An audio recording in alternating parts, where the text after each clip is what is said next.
নমস্কাৰ শিক্ষাগুৰুসকল, অনলাইন বিদ্যালয়লৈ আপোনালোক সকলোকে স্বাগতম জনাইছোঁ। অসম ৰাজ্যিক প্ৰাথমিক শিক্ষক সন্মিলনীয়ে বিভিন্ন সময়ত শিক্ষকসকলৰ সমস্যাসমূহৰ ওপৰত মাত মাতি আহিছে। শেহতীয়াকৈ ঠিকাভিত্তিক শিক্ষকসকলৰ দৰমহা সংক্ৰান্তীয় আৰু মিউচুৱেল ট্ৰেন্সফাৰ সংক্ৰান্তীয় বিষয়ত তেখেতলোকে এখন স্মাৰক পত্ৰ প্ৰদান কৰিছে আৰু এই স্মাৰক পত্ৰখন শিক্ষামন্ত্ৰী মহোদয়ক প্ৰদান কৰিছে। এতিয়া আহকচোন চাওঁ যে তেওঁলোকে এই স্মাৰক পত্ৰত কি লিখিছে বা শিক্ষামন্ত্ৰী মহোদয়ক কি দাবী জনাইছে। এই স্মাৰক পত্ৰখন প্ৰদান কৰিছে 10/2/2022 তাৰিখে। মাননীয় শিক্ষামন্ত্ৰী মহোদয়, অসম চৰকাৰ, দিছপুৰ, গুৱাহাটী 6। বিষয়: স্মাৰক পত্ৰ। ক. সৰ্বশিক্ষাৰ অধীনত কৰ্মৰত শিক্ষকৰ মাহিলী দৰমহা 2 দিনৰ ভিতৰত মুকলি কৰি দিয়া। খ. নতুন নিযুক্তিৰ পূৰ্বে বদলীকৰণ আইনৰ অধীনত বুজাবুজি বদলি সমাপন কৰা। ইয়াত দুটা বিষয়ৰ ওপৰত তেওঁলোকে স্মাৰক পত্ৰখন প্ৰদান কৰিছে আৰু বিষয় দুটা দি দিছে। এটা হৈছে ঠিকাভিত্তিক শিক্ষকসকলৰ যি দৰমহা দিয়া নাই, তেওঁলোকৰ দৰমহাটো অতি শীঘ্ৰে মুকলি কৰি দিবলৈ কৈছে। আৰু যি অনলাইন মিউচুৱেল ট্ৰেন্সফাৰৰ কথা আজি বহুত দিনৰ পৰা ওলাই আছে, আজি হ'ব কালি হ'ব যিটো কৈ আছে বা মুখ্যমন্ত্ৰী মহোদয়ে বাৰে বাৰে ডেট সলাই পেলাই কৈ আছে, এই বিষয়ৰ ওপৰতো তেওঁলোকে স্মাৰক পত্ৰখন দিছে। এতিয়া হওক মূল কথাখিনি এবাৰ পঢ়ি চাওঁ। মহাশয়, নমস্কাৰ গ্ৰহণ কৰিব।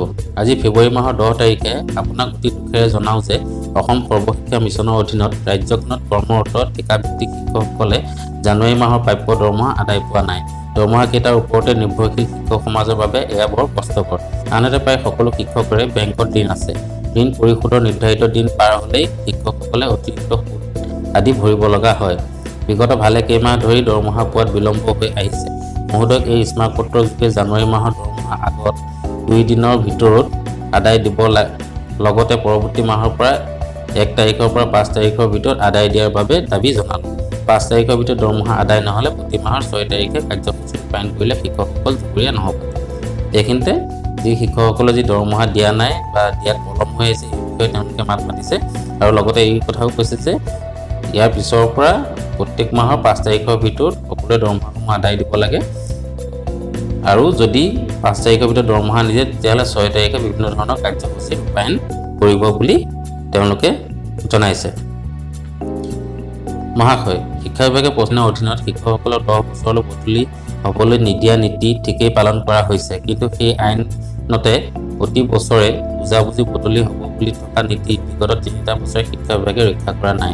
যোৱা 19 জুন 2021 তাৰিখে সন্মিলনীৰ সৈতে হোৱা আনুষ্ঠানিক আলোচনাত 1.5 মাহৰ ভিতৰত বুজাবুজি বদলি মুকলি কৰাৰ কথা অৱগত কৰিছিল। আকৌ বিভিন্ন সংবাদ মাধ্যমত জানুৱাৰী মাহৰ ভিতৰত বুজাবুজি বদলিৰ কাম শেষ কৰাৰ প্ৰতিশ্ৰুতিও ৰাজহুৱাকৈ প্ৰদান কৰিছিল, কিন্তু আজিও কাৰ্যকৰী নহ'ল। মহাশয়, শেহতীয়াভাৱে মুকলি কৰা পৰ্টেলটি ইমানেই দুৰ্বল যে এতিয়ালৈকে শিক্ষকৰ তথ্য সংৰক্ষণৰ কামেই হোৱা নাই। গতিকে মহোদয় তৎপৰতাৰে অন্য নীতি গ্ৰহণ কৰি নতুন নিযুক্তিৰ পূৰ্বে বুজাবুজি আৰু প্ৰয়োজনীয় বিধিগত বদলি সমাপন কৰাৰ দাবী জনালোঁ। শিক্ষামন্ত্ৰী মহোদয়ে যি বাৰে বাৰে বুজাবুজি বদলীকৰণ হ'ব 1 মাহৰ পিছত 1.5 মাহৰ পিছত এনেধৰণৰ কিছুমান মন্তব্য দি আহিছে বা শিক্ষক সন্মিলনীৰ লগত যি 19 জুন তাৰিখে আলোচনা হৈছিলে, সেই আলোচনাটো জানুৱাৰী মাহৰ ভিতৰতে বদলি হ'ব বুলি কৈছিলে, কিন্তু জানুৱাৰী মাহ পাৰ হৈ এতিয়া ফেব্ৰুৱাৰী মাহৰ 10 তাৰিখ পালেহি। তাৰোপৰি বদলীকৰণৰ যি আইন, সেই আইনমতে 10 বছৰলৈ যি বদলি নহ'ব আৰু প্ৰত্যেক বছৰে যি মিউচুৱেল ট্ৰেন্সফাৰহে দিয়া হ'ব, সেই কথাখিনিৰ ওপৰতো শিক্ষক সন্মিলনীয়ে গুৰুত্ব আৰোপ কৰিছে।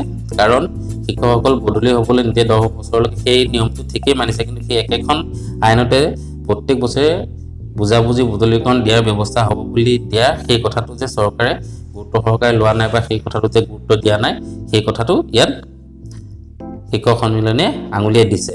গতিকে আৰু যি পৰ্টেলৰ কাম যি আৰম্ভ হৈছে বা আজি বহুদিন সেই পৰ্টেলত টিচাৰসকলৰ শিক্ষকসকলৰ ডাটাসমূহে এণ্ট্ৰি কৰি এপ্ৰুভ হোৱা নাই বা পেণ্ডিং হৈ আছে, এনেকুৱা বহু সমস্যা এতিয়াও দেখা দি আছে। গতিকে এই সমস্যাসমূহ আঁতৰাই যদি পাৰে নতুন ব্যৱস্থাৰে হ'লেও নতুন নিযুক্তিৰ পূৰ্বে এই বুজাবুজি বদলীকৰণ মিউচুৱেল ট্ৰেন্সফাৰ দিবৰ কাৰণে শিক্ষক সন্মিলনীৰ ফালৰ পৰা দাবী জনাইছে।